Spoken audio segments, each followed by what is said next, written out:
Welcome everyone to the Cardano Effect Podcast, episode 55. The purpose of this podcast is to take high-level developer information and projects that are occurring within the Cardano space and break them down into bite-sized, consumable pieces of information for everyday use.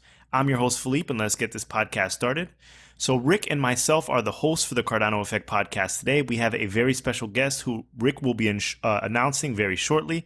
We want to thank everyone for the viewership, and remember, like, comment, and subscribe. It really helps push our numbers and get this podcast out to as many people as possible. I want to get right into the mix of things. So the disclaimer is none of what we say on this podcast is financial advice. Remember, you are your best financial advisor, and if you don't think you are, you need to find someone who's qualified to do so. So without further ado, Rick, how are you doing today? What's going on? Hey, I'm doing well, Philippe. Thanks for the intro there. I would like to thank IOHK for sponsoring this podcast. I would also like to remind viewers that this podcast is available in audio on all streaming platforms and all apps available in audio. So with that out of the way, I would also like to introduce Dr. Mario Larangeira. He is the manager of team Provable Security at IOHK. So he goes by Mario. Mario, how are you doing today? Welcome, and where are you calling in from? Fine, I'm fine. Thanks for inviting me for this talk. And I'm calling from Japan. Usually I would say Tokyo, but I'm technically in Yokohama right now. Okay, well, welcome from that side of the planet. Thank you. All right. And one thing we wanted to get started with is asking you, what is provable security? What does that mean? And how does it fit in Cardano? Let's start with, what does provable security mean? Provable security is an area within cryptography, which deals with to discuss and argue about security guarantees of some particular scheme, cryptographic scheme or protocol or primitive. So when you're thinking about it, how easy or how hard it is to break a system, so you are actually thinking about the hypothesis you are considering, which steps do you need to try to break a scheme, and what you are assuming is true, what you are assuming is not true. So all those ideas actually fall within this discipline, let's put it this way, of provable security. Then you can, once you establish those hypotheses, those like, let's say, this framework, then you can discuss about if it's hard or if it's easy to break a system. So I'll describe provable security, this set of techniques and logical steps to argue about this. Okay. And I see that I've read your bio where you have a master's and PhD from the University of Tokyo. Is that correct? Was it University of Tokyo? Or actually, it's Tokyo Institute of Technology. Tokyo Institute of Technology. So you got a background in cryptography. Yes. And you're familiar with the whole software development side and the cryptography side? I am engineer by training, but I graduated in Brazil in computer engineering. So I had some experience working in banking systems here in Japan, close to the Tokyo station, in a bank called Bank of Brazil. It's one of the main banks in Brazil. So I worked there as a IT engineer, so with development, software development, mostly in Java. But this I was in by the end of my PhD. I work also in a aircraft company in Brazil before coming to Japan. So all these experiences are on really like engineering development. But when I moved to Japan, I left the aircraft manufacturer in Brazil and I started my master course here in Tokyo Tech. It's Tokyo Institute of Technology. It's the short way to call it. It's called Tokyo Tech. And I joined for master, and then I continue in my PhD. And the master and the PhD is more theoretical. So we didn't actually code any cryptographic scheme, but just to reason. In particular, especially during my PhD, regarding the first question, what provable security means, the core topic in my PhD thesis is about models, how you model some structures in order to make the reasoning if it's secure or if it's not a specific cryptographic scheme. So that was my core subject, my PhD thesis. It was in Tokyo Tech, but no coding there, just mathematics. Okay, good. Somebody has to do the hard part. That's the math. People will say that's the most fun part. Some people will say. So moving from Tokyo Tech, what was your transition? How did you end up working on Cardano? How did you end up at IOHK? What's the story there? Okay. Well, I graduated. I got my PhD here, but I was already working in the bank in Tokyo. And at a certain point, I was in, well, my area, if you goes, my PhD study is very close related to provable security. I was dealing with these models, but I was not actually using it in the bank, in the development. At a certain point, I was contacted by some, it was back then the human resources employee of IOHK, very small company back then, and then I was called to make an interview, because they somehow found my resume, my background, and then I went in Shimbashi. You remember the station? Shimbashi is a station here, it's a neighborhood in Tokyo, and then I met Charles for the first time as Hoskinson. And it was, so that's actually how it started. It was in 2016, if I remember, yeah. And then it was kind of an interview, like technical interview, because Charles goes right through the hardcore stuff. And he actually asked something about very, like, I remember the first question, it was related to some core routines of the SHA-1 hash function, like specific construction in cryptography, and to be honest, I had no idea even today. And he said, "No, Charles, sorry, I don't know what you're talking about. I know what a hash function is and what SHA function is, but I don't know the inner workings." And then I realized that he actually has read. Back then, he had read my some of my work, because yeah, that's not your area. So let's talk about, like, and there is something in cryptography called the random oracle model, which is kind of a scientific model to model hash functions. And then he started asking questions about that, and this is actually very close related to what I did. So we started to discuss things like this, like more theoretical, and about provable security. And then that's how it started. And after a couple of months, I guess 1 month or two, I was offered a position at IOHK. And I think Charles, he has said several times that I am the first cryptographer of IOHK. Not sure if that's true, but yeah, it was maybe like under 10 people back then when I joined the company. Yeah, that's a story. That is a story. That's a good story. So let's shift back to provable security. A lot of the people that are watching this are familiar, or you may be familiar with, the differences between proof of work and proof of stake. Is there something in your field that Cardano, the Ouroboros protocol, is said to be as provably secure as a proof of work system? Do you find that in your work there are security differences between proof of work protocols and proof of stake protocols? So in this situation, let's compare Bitcoin versus Cardano. What's your opinion on that, or how does your work lead you to any sort of opinion? Well, as far as I understand the proofs, it was a long time that I read the papers about, like, the backbone paper, which is the one that came up with a provable security approach for Bitcoin, and also the Ouroboros proofs, the flavors, several flavors of Ouroboros.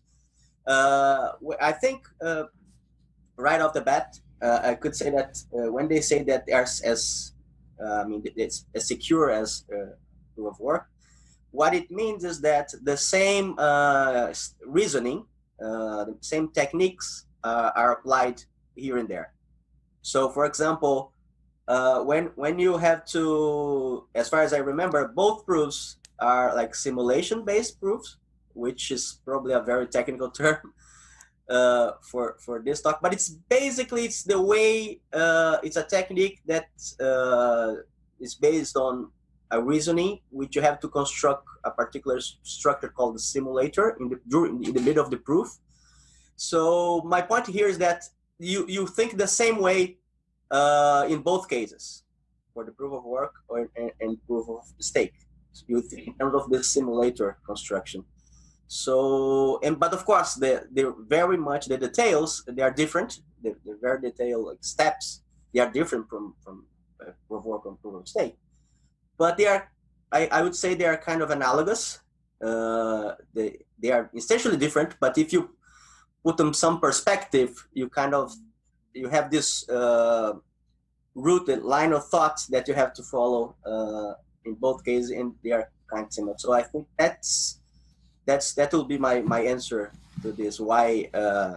So the general approach will be the same, but maybe the steps, the details will be different. Okay, sounds good. That was a good response. Okay. Yeah. And that's pretty interesting too. I have kind of like an off the wall question. So tell me if this fits in your field, or should I ask a different researcher about this? But you mentioned the different flavors of Ouroboros, and I find them fascinating.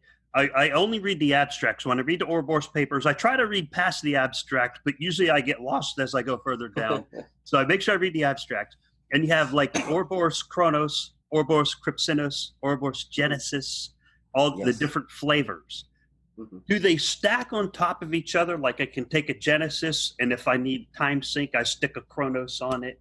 And if I need privacy, I slap another Ouroboros. Or they plug and play where I unplug one and plug in the other. If I want a privacy version, I plug in the Crypsinos version. Or is there a model for that? So is that how it works? They're like different layers, or they plug and play different types? I don't understand how that works. Well, yeah. That's, I will give my impression of, but not, maybe a better person to ask this is the own research, like Peter Gazzi is the one that's following the development, Chris as well. But as far as I understand, the construction, I mean, they are related, of course. But I'll try to bring it to my area of expertise, the provable security thing. When you have to build this framework in order to reason about a security of a scheme, it is a protocol. It's not a cryptographic primitive. It's a protocol, or a board is a protocol. And so it's more complex to reason.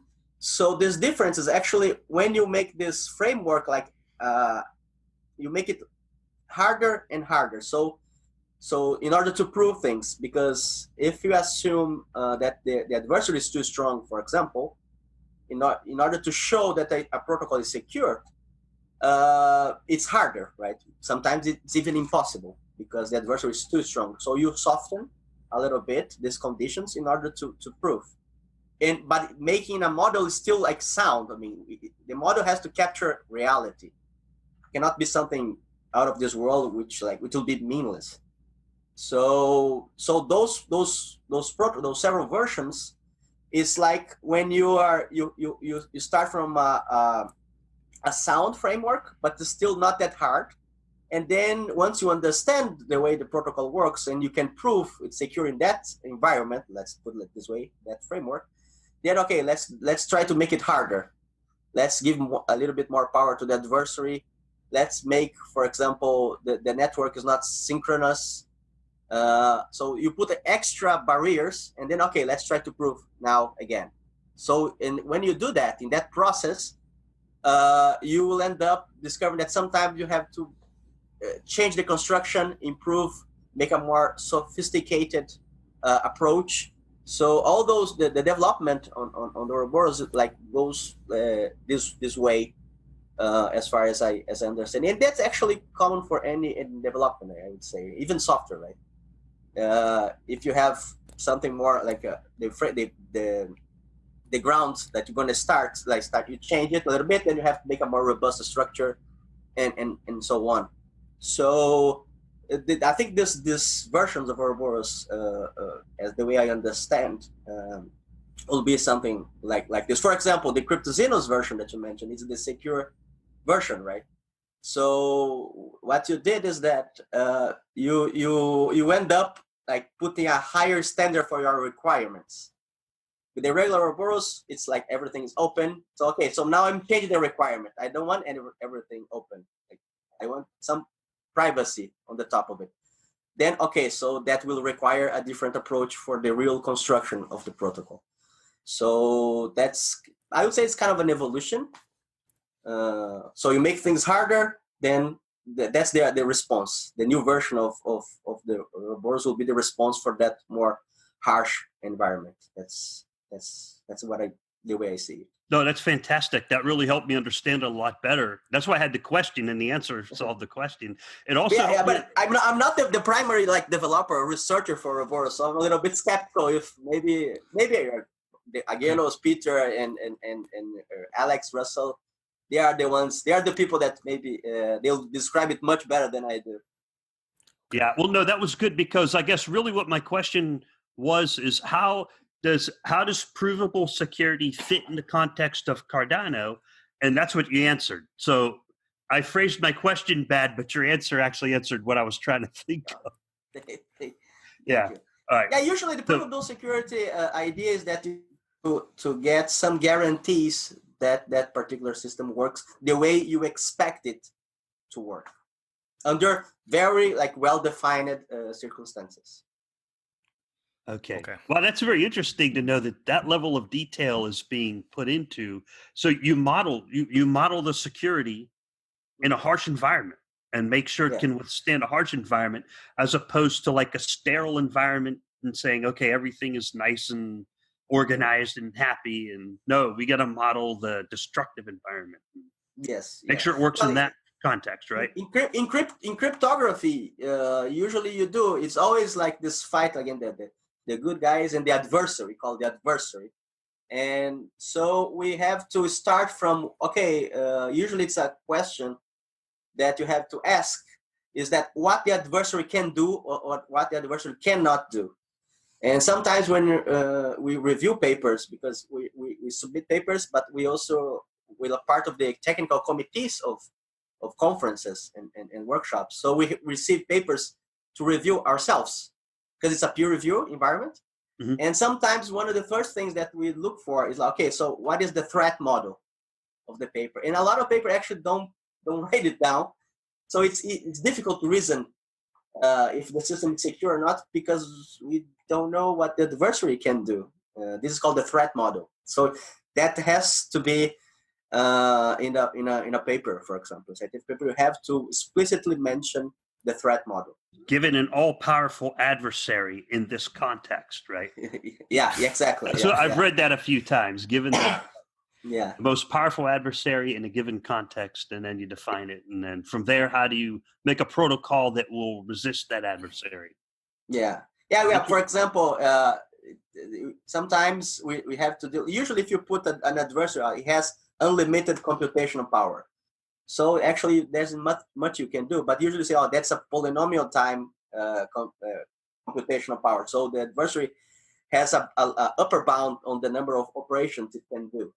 So you usually have to say that. It's kind of you understand, because if you have the adversary can do any computation it wants, then it's kind of difficult to protect, to make a good scheme for that. But usually, but this is a distinction. Sometimes there's papers actually that consider such a strong adversary. So yeah, like one of the hypotheses, for example, I'm mentioning all the time is that, for example. Like if you had unlimited computational power, the adversary could do anything they want. Like that's why people are so interested in quantum computers, and it comes up a lot lately in crypto because that's your all-powerful adversary, right? So yeah. Well, it's a stronger adversary, but there is an area in cryptography called PostQuantum Cryptography, which is actually because it's how the response of the cryptographers for the quantum computing So, okay, if we have a quantum computing computer around, is there any schemes which actually will resist it? And in fact, there are schemes, but they are, of course, more, in that sense, they are more robust because they have to rely on different hypotheses to work out. So usually in provable security, you take you think about mathematical problems which are believed to be hard. We actually don't know. For example, factoring discrete log. There are problems, known problems, which we don't know if it's hard to solve or if it's actually impossible. Well, we consider it hard because, especially these two, they still stand the test of time. So quantum computers, if they appear, they solve this problem. So the security guarantees actually is gone. But there are other problems which it's hard even for quantum computers. So cryptographers use these problems instead of this factoring in discrete log, which cannot resist quantum computing. So they use these special problems to build other cryptographic schemes, and is the post-quantum area that I mentioned. Okay. Mm-hmm. Are you familiar with the post-quantum?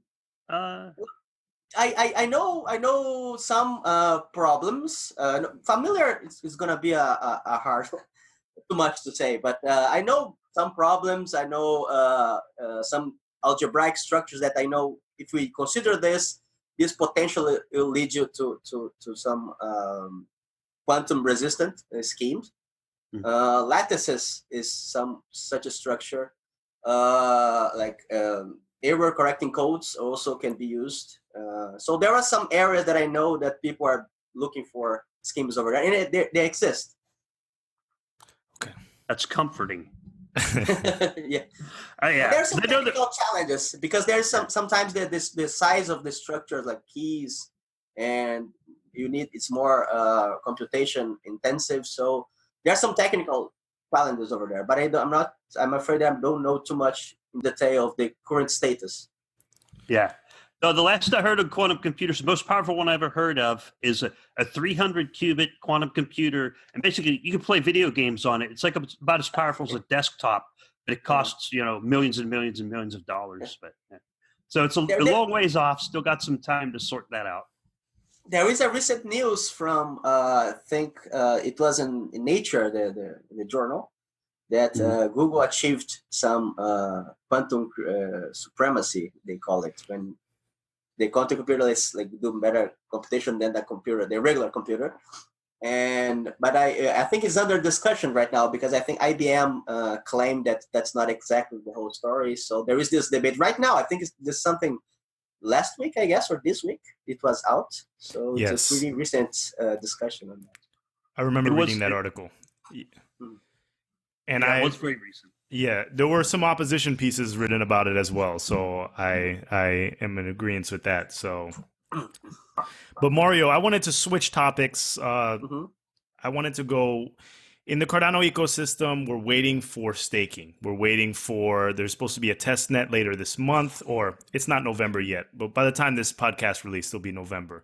But there's supposed to be some snapshot, and we're going to do the test net staking and then eventually hit the main net staking. And the reason why I wanted to bring this up was because I was looking at some of your papers, and 3 in particular, I have them written in front of me. So let me just read these notes. The Kaleidoscope, an efficient poker protocol with payment distribution and penalty enforcement. You have your Royale paper, a framework for universally composable card games with financial rewards and penalties enforcement. And 21, bringing down the complexity, fast composable protocols for card games without secret state. And in your paper, in the Kaleidoscope paper, in the abstract, it says something to the lines of, the protocol provably enforces rewards distributions and penalties for misbehaving parties while achieving efficiency comparable to previously tailor-made poker protocols. So it's a lot about the reward mechanics, the game theory behind the card game. And there's going to be a lot of game theory in staking as far as the winners, the stake pool winners, and delegation, and what the reward schematics should be. So Is research from these papers, these 3 papers, being used or implemented for the reward schematics for Shelley staking or any of the protocols that are going to be released in the future for Cardano? Actually, there is the short answer is no. No for the staking system, and the reward systems, sorry.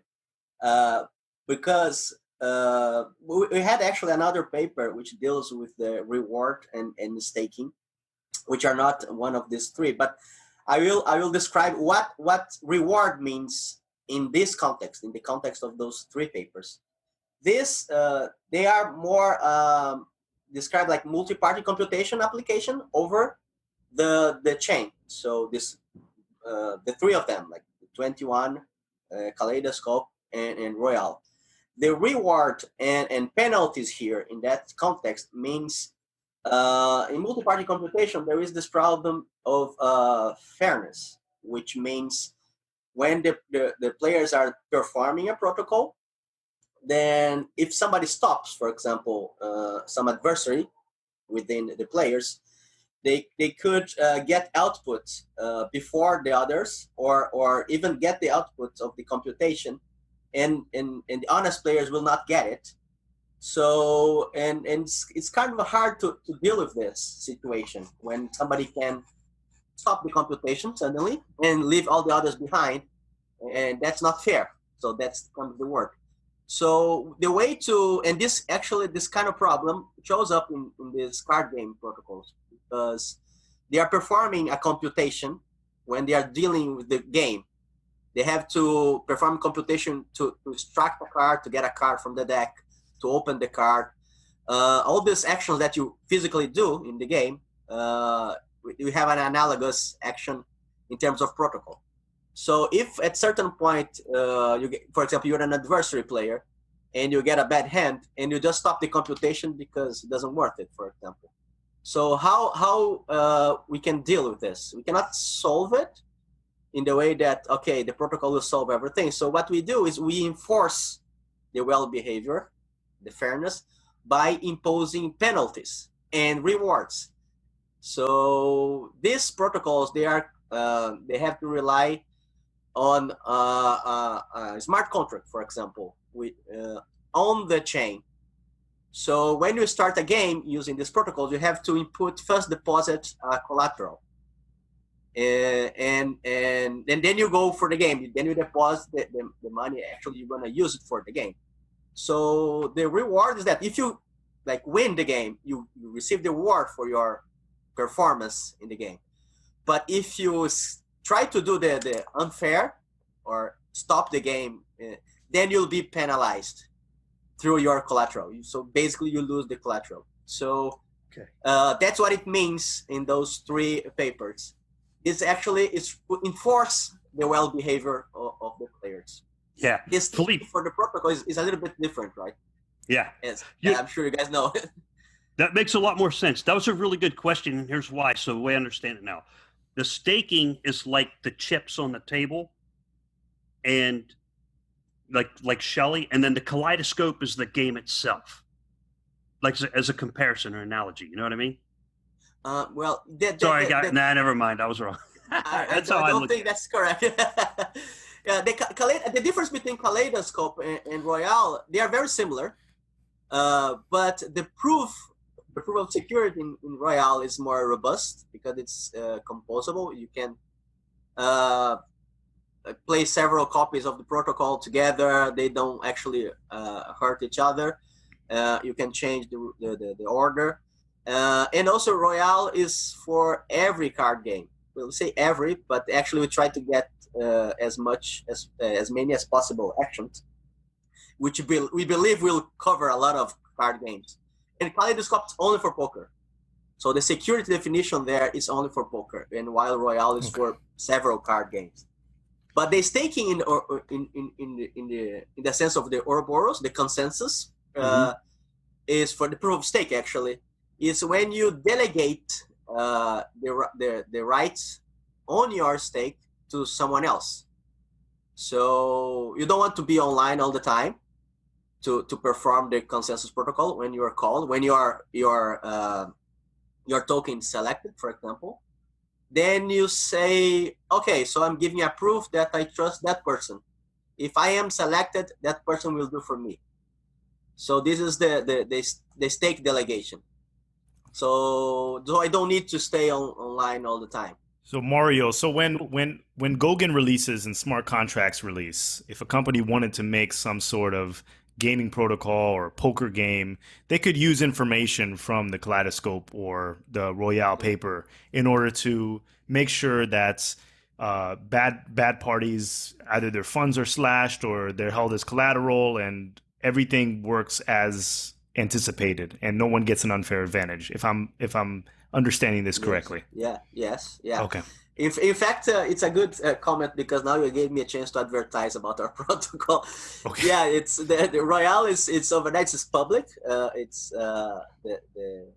the paper was presented this year in the Financial Cryptography and Data Security Conference, and also we have our engineer team made an implementation of the basic routines of Royale. And it's available as well. It's on GitHub. So it's in Haskell.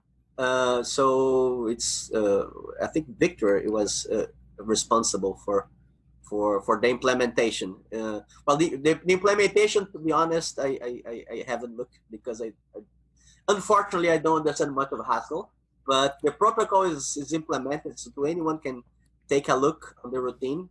I'm pretty sure that the very good developers will feel much more comfortable looking to the code than looking to the paper, because it's more straightforward, right? Because the paper has the proofs and the arguments, and the code has the protocol only, right? So it's much more straightforward to see what is actually doing. So I do recommend for the Haskell developers out there to take a look. Yeah. So if a developer wanted to, since it's in Haskell on GitHub, they could implement that Royale protocol. They don't have to use Ouroboros or Cardano. It could be implemented on other platforms. Yes, yeah, it can be implemented to other. Yeah, it doesn't even need to be on a proof of stake, if I remember. Yeah, because it requires a smart contract though. Okay. Because of your initial question, the penalties, we use a stateful smart contract, because you have to follow the state of the game, because at any point in the game, somebody could misbehave. So the contract has to keep track of its state. That's understandable. I have another question about a separate paper, and I have a couple questions before we move on to the Reddit questions. I know we're getting towards the latter half, but these were, I guess, pressing in my mind. So one of your security proofs paper, the roller chain, a blockchain with safely prunable full blocks, basically it's this idea that proof of work protocols, instead of having the entire copy of the blockchain, only small blocks, and they would constantly slide over. So it would be parsed in a way that would reduce the disk space and the bandwidth that nodes or operators would need in order to run a copy of the blockchain.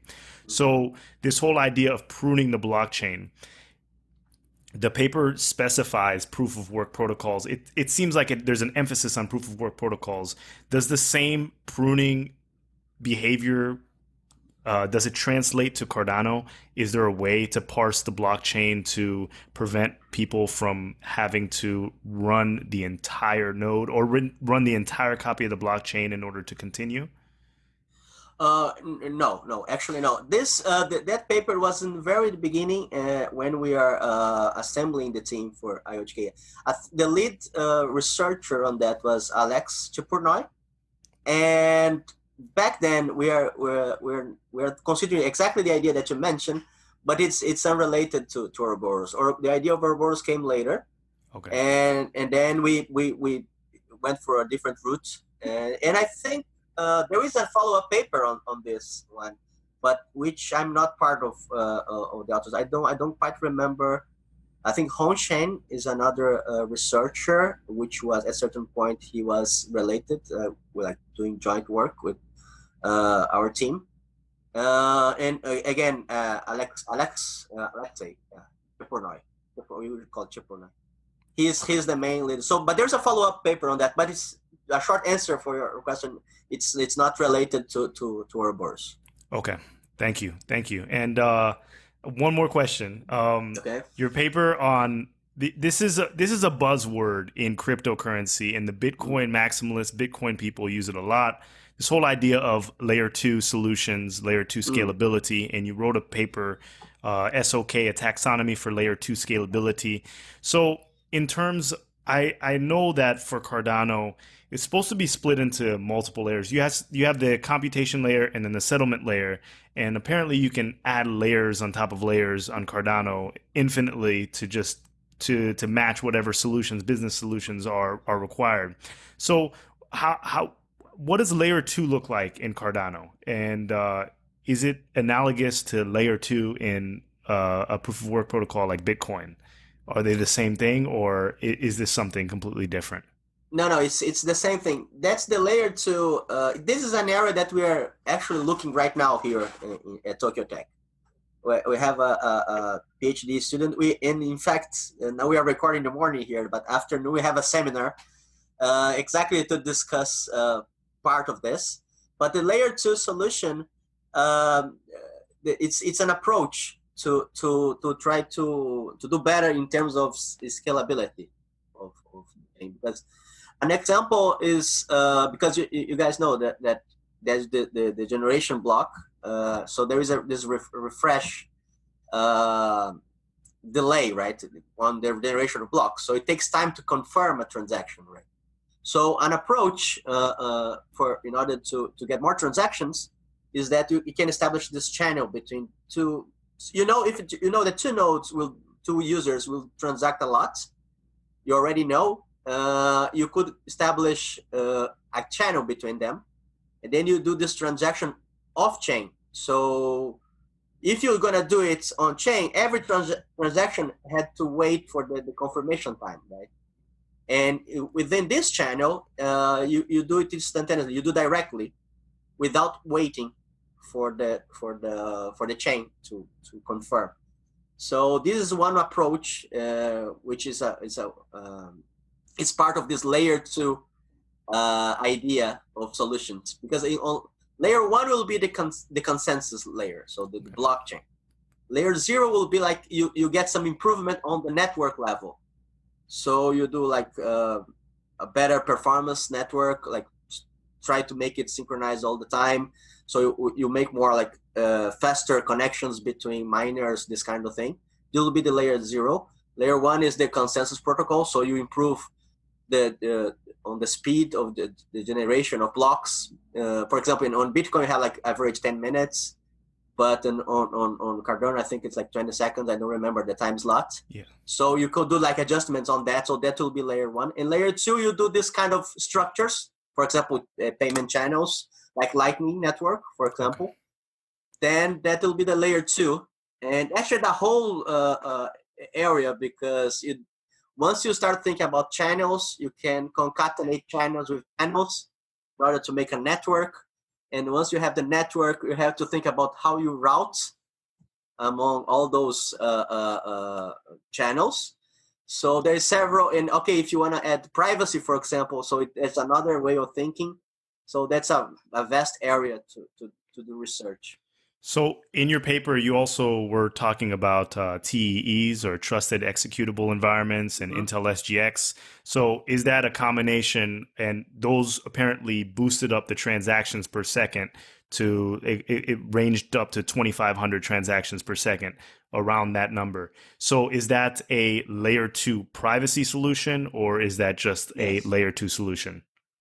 No, the privacy solution, yes. Because one approach using this trusted hardware is that you can make sure that you are running the proper protocol. So because you authenticate with this trusted hardware, that you are running the proper code. You're not running like suspicious protocol, or a protocol that will deviate of the regular protocol at a certain point. So when you are dealing with somebody else, I mean, you are part of this channel, and you have this guarantee through hardware that your partner is performing the right protocol, and you, of course, you show that you are also performing the right protocol, then you are aware that, okay, we're doing the right thing, we're doing the secure way. So this is one idea of how to use. There is a protocol called TCHAN, like TE for like Trusted Environment Execution, right? TEE. Okay. So there's a protocol, and I think the idea is like that. So it's a more general in that case, because it's for any protocol, right? You put the code of your protocol in your hardware, and your partner put over there in their hardware. Then they securely talk to each other and say, okay, we are in the correct protocol. So we go. So that idea would work for any protocol, but in particular, in this scenario, it would work as well. Okay. I wonder what kind of advantage that provides by having trusted hardware doing it. Is there a specific advantage? Like, is it a better guaranteed? Is it more reliable? Yeah, well, yes. The short answer is yes. Okay. Because, for example, and like connecting to the beginning of our talk, the provable security, right? This actually increases the number of hypotheses in your analysis. So when you are explicitly mentioned that you have a hardware specific design for security, what you are actually saying in theory is that the adversary cannot read anything, for example, some randomness, internal randomness that you have, or it cannot have access to any part of your secret key because you have this special hardware. So we are making sure that that there is no leakage of the information. There's a whole area of cryptography called leakage cryptography, which deals exactly with the opposite. So when you have a hardware and you are explicitly mention that the adversary can have a sample of some internal information, for example, some bits of the randomness or some bits of the secret key, then you see, in the beginning we mentioned we have a more power for adversary. This is a way to make the adversary more powerful. You give more information, right? So this is it's another hypothesis. And there's a whole area called leakage cryptography. And this kind of attack, when you can probe the equipment to extract some extra information, it's called side channel attacks. It's a class of attacks called side channels. And so you can, for example, read around the computer. You have a computer doing some computation, and you can kind of read the electromagnetic field around it, and then kind of infer internal bits of computation. Or power supply, you can measure the power supply and then sometimes leak information as well. Mm-hmm. So all these kinds of attack are called side channel attacks. Okay. And there's when you have this kind of hardware, you'll prevent this. Okay. Because there's weird ones that came out recently in the news, like the Spectre and the Meltdown attack on the Intel processors. Yes. Okay. And that's like, they didn't anticipate that. But a trusted hardware, you can prevent those kind of things from occurring because exactly what the hardware is going to do. You won't have this side channel available. Yeah. In the case of this Meltdown, and I don't remember the other one, that's kind of making a fuss around because these actually are related to the special hardware of the Intel. And I remember that is still, I'm not sure about the current status right now, but last crypto conference, not this year, the last year, the cryptographers were kind of angry about that, claiming that, we cannot trust Intel anymore. So there was this kind of sentences in the air. But that actually, if I remember, the attacks, they kind of, they make the processor, an attacker will have access to different part of the memory which it should not. Okay. And so I think that's actually the end result of those attacks. But I'm not quite sure of the details. But it deals with the trusted hardware. That's why cryptographers were really, really angry with that. And security people as well, not only cryptographers. Let's be honest. Mm-hmm. The trusted hardware isn't that well trusted. You ready to go to Reddit, Philippe? Yeah, let's go. Yeah. Thank you, Mario. That was an awesome question. Yeah, this has been going great, man. I've learned so much so far. It's awesome. Yes. So we're in our last. Thanks. I'm very happy. Yeah, me too. Thank you. We have about 15 minutes left. Rick, do you want to grab the first Reddit question? And I'm sorting by best. Okay, I'm going to jump over to Reddit. Okay. All right. So our first question there, Mario, is from Oracle 33355. Thank you, Oracle 33355. Very frequent flyer over here asking us questions. We very much appreciate it. And this person asks, there's a lot of talk about different types of data that will potentially be stored on the blockchain. Exactly who, where, and how will all this data be kept, especially when there are many use cases and years of data? Is this in your field of expertise, or is this? No, actually, no. When we model the security, we kind of overlook those details, to be honest. But this is the implementation team. I think maybe Duncan Couts and Philip can have a better view on that. Usually when we model the security, of course, we take care of, we consider the size of it. But in terms of security, unless it's, as I mentioned, like explicit requirement for provable security, so we want to prevent leakage, then we'll, of course, think in terms of what kind of data is there and how have to handle it. But if it's not a initial requirement, well, it's just plain text for us. Okay, well, we'll see if we can get someone else to answer that question. I think what the reason the user's asking is like the Ethereum blockchain is over a terabyte now. And so they're probably thinking, yeah, Cardano, as it becomes more and more popular and the smart contracts deploy, you're going to have a lot more data stored. So thank you, Oracle 33355. We'll try to get you an answer on that question and see if we can get the answer linked down there into the Reddit. Does that sound good, Philippe? That sounds perfect. All right, you can go for the next one. All right, the next user is from Gary. The next question is from Gary Golden, also a person that leaves frequent questions. So thank you for your question. And the question says, could you demystify the purpose and use case of capabilities in Kaleidoscope Royale research? The second question says, can you imagine 10 years from now? What might Cardano enable using this kernel research from K Royale?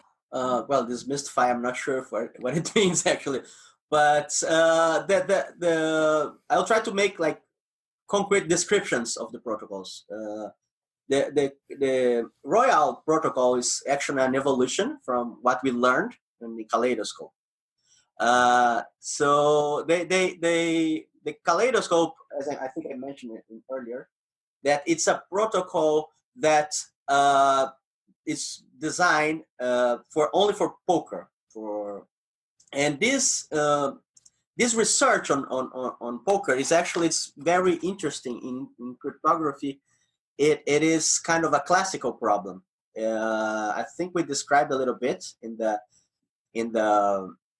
paper, because the original idea of playing poker, like distributed poker, like two persons, it's like back then it was early 80s. It was over the phone.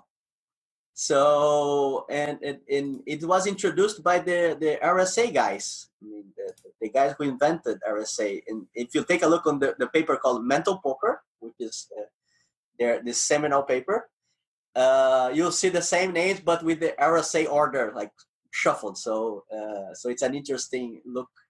Usually you think on RSA like Rivest, Shamir, Edelman, but in there is the same names but like shuffled. And it started a lot of research about, okay, so how you solve this problem. It started as a kind of a joke. Let's try to do it. But then you realize, okay, how for example, you're not supposed to trust the partner when you're playing. So this is a problem, how you actually prevent that the other will not cheat. In the initial protocols, they had only two people. And then, okay, but you don't play usually with only two. You play with a group, like maybe 5, 6.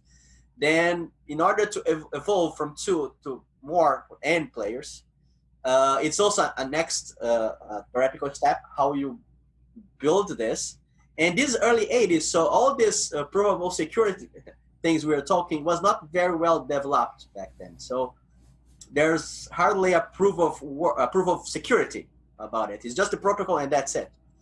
Or sometimes you just prove specific properties, and there was no funny thing. Nowadays we have like every week a new zero knowledge scheme, being proposed, back then in the early 80s, there was no zero knowledge schemes whatsoever. They were not invented yet. So it made it even harder to make good protocols without it. And for example, in the Kaleidoscope and also Royale, we have a proof of correctness of shuffling. We use it in order to shuffle the deck of cards. So such a thing didn't exist back then. And my point here is that it's a classical problem that evolved through, I don't know, 40 years, because it's like early 80s, late 70s.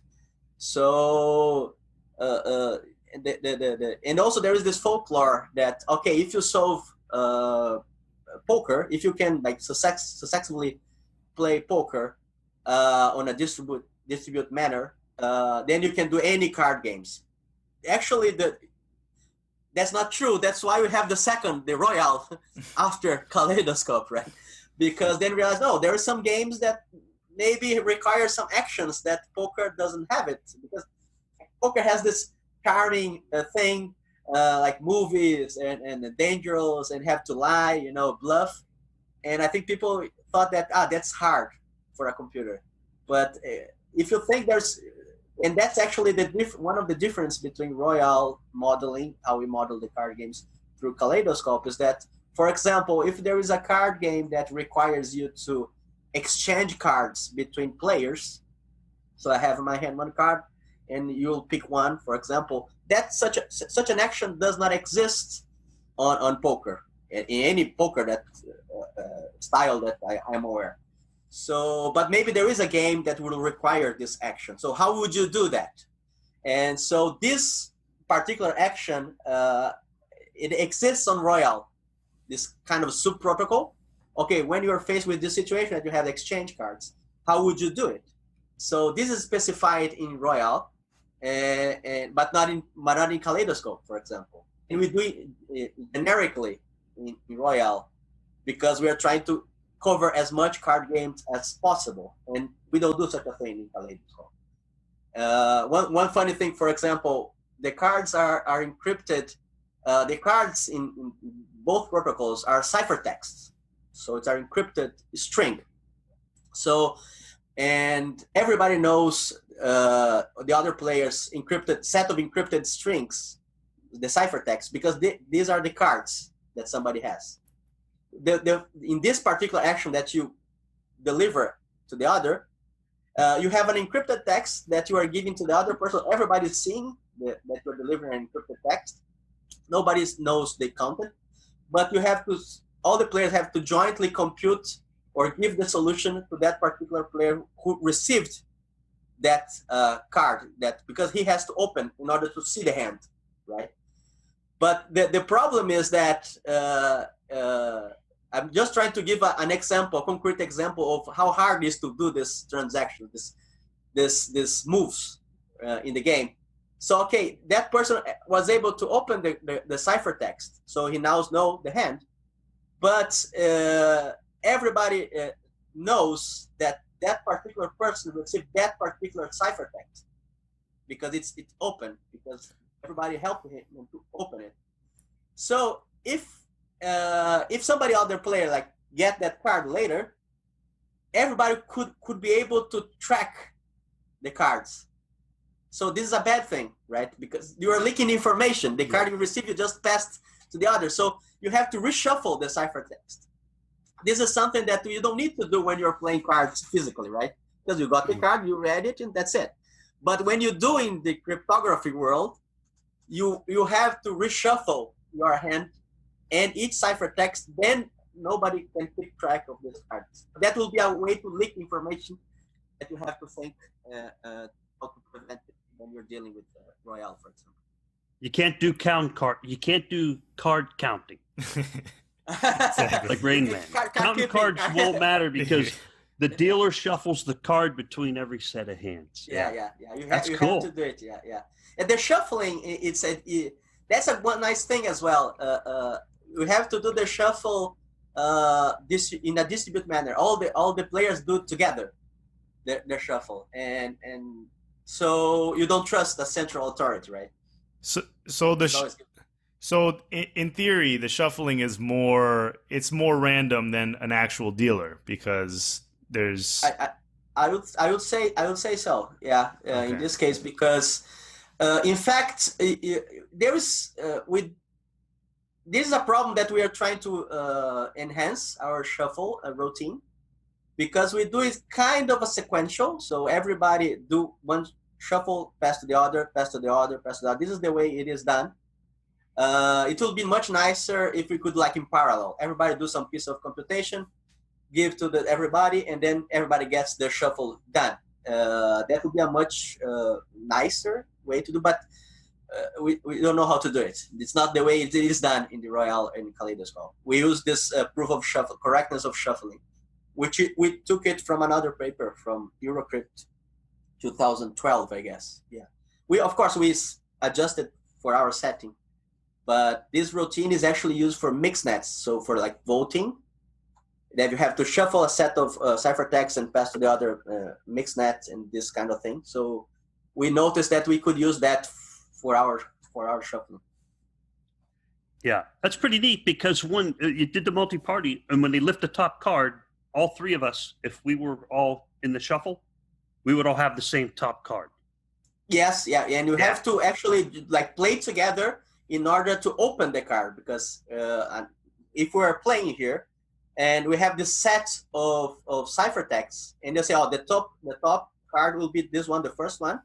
So okay, so let's open it. So then we're gonna share some information that we have about that particular card together, and then everybody will get will turn together. We cannot allow that we perform the computation, but for example, if I am the last one to provide my piece of information, my critical piece of information, I don't want the scenario that I get the information from you guys, I understand the card, and then I say, okay, now I'm not cooperating. I'm not giving my piece of information. Then you guys will be lost, because you guys will not have that information of what card was that. That's why we have the penalties from what we mentioned in the beginning. If I do that, you guys can go for the smart contract and say, okay, this guy didn't collaborate, so he'll lose the collateral. That's how we enforce fairness. That makes sense. Yeah. That's fascinating. Thanks for explaining that. Yes. So I'll go to the next one, Philippe, and in an effort to stay on track. Yes, sir. Yes, I believe this is our last question. Oh, wow. It's a long one. It's a good one, though. Yes. Thank you, Gary Golden, for the last question we had there.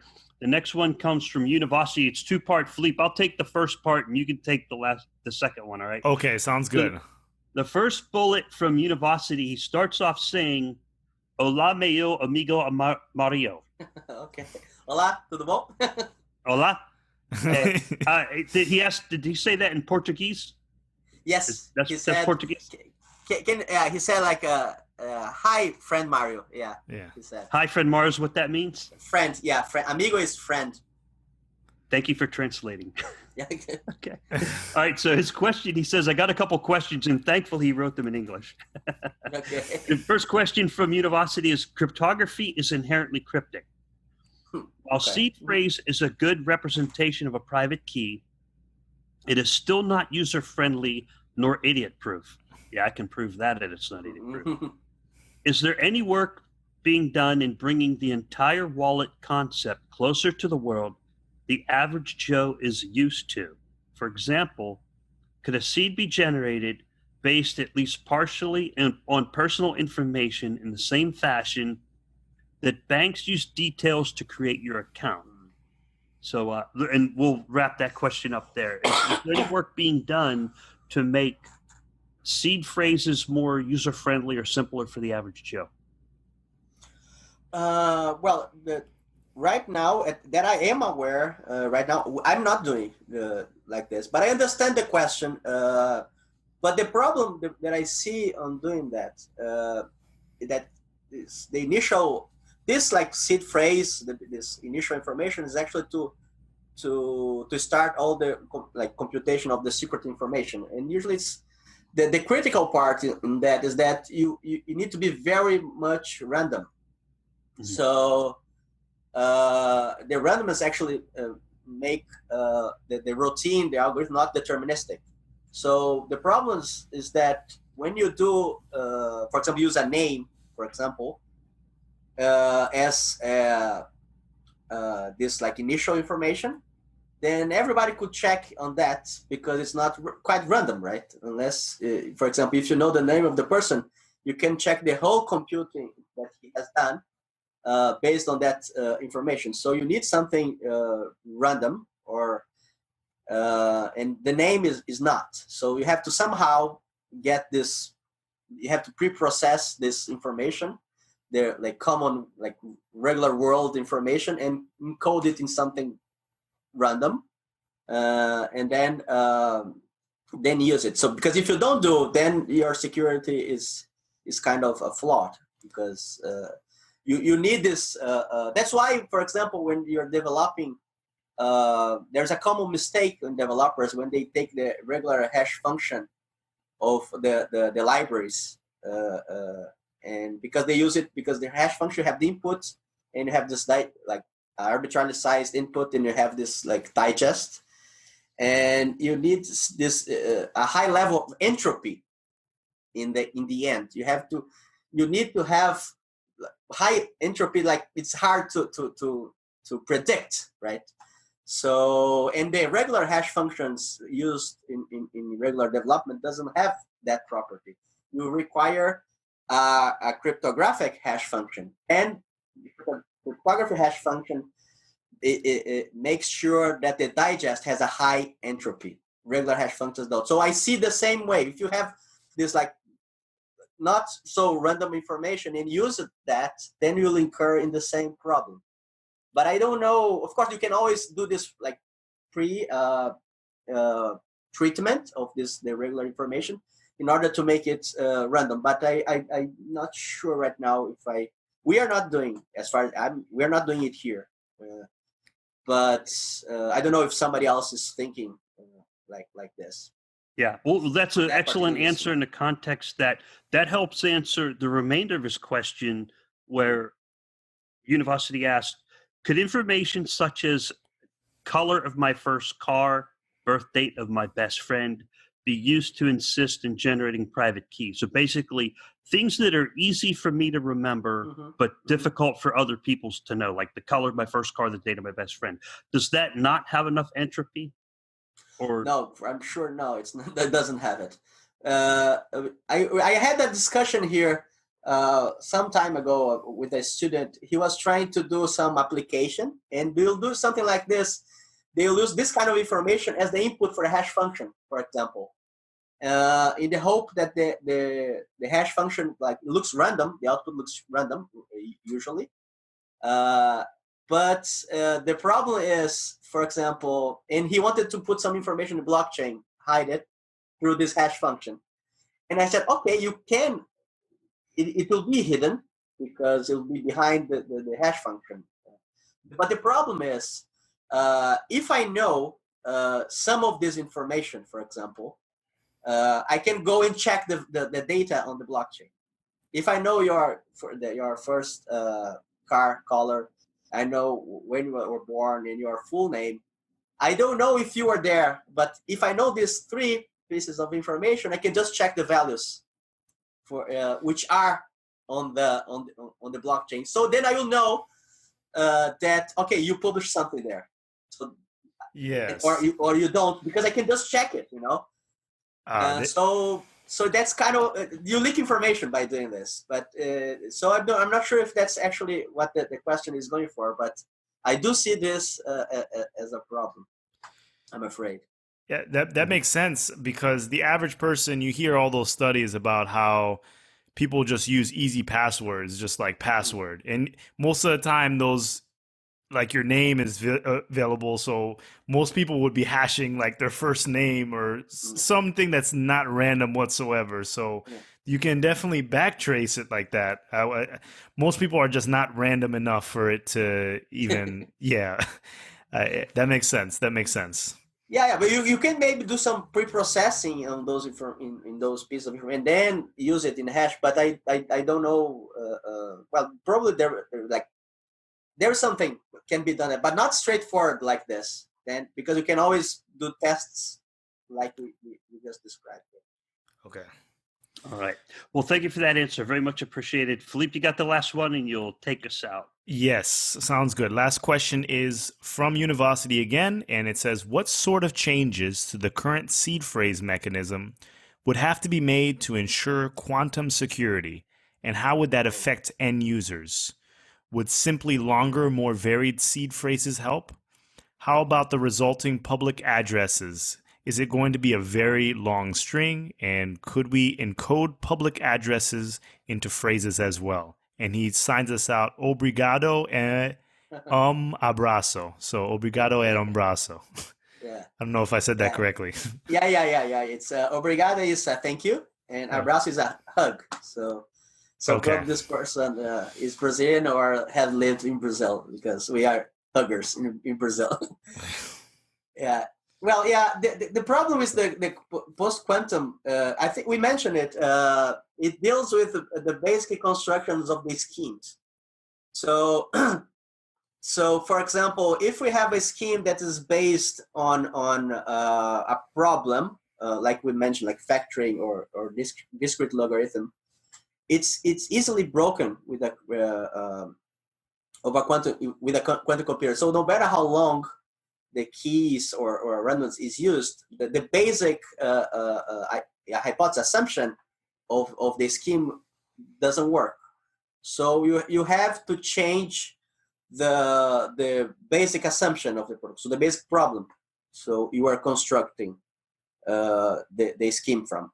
So this naturally will make changes in the sizes of keys and require randomness. So I don't see if you just change the seed value or that would solve the problem in the case of quantum. You need, and especially in the case of Ouroboros, for example, Ouroboros, again, it's a protocol, it's not a cryptographic primitive. So what it means that the protocol has several like building blocks. They have cryptographic primitives being used inside of the protocol.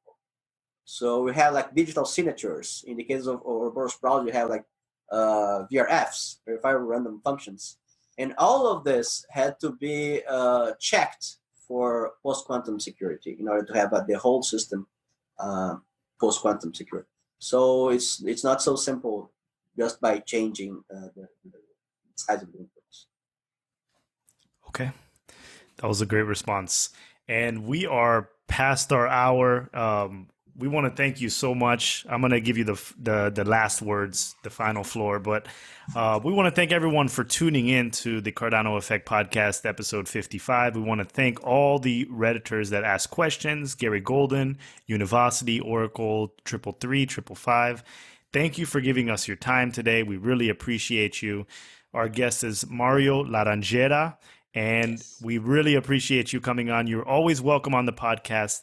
And the floor is yours. Would you like to say anything, any last words to the viewers and listeners of the Cardano Effect? No, thank you for the questions. It was a nice talk. I'm really glad that you guys invited me. And I think we talked a lot about the research we have been doing here in Tokyo. And it's nice that people are interested and got questions for the three protocols that we have, the Kaleidoscope, Royale. So that's nice. Thank you very much. That's great. So bye everyone, until the next episode.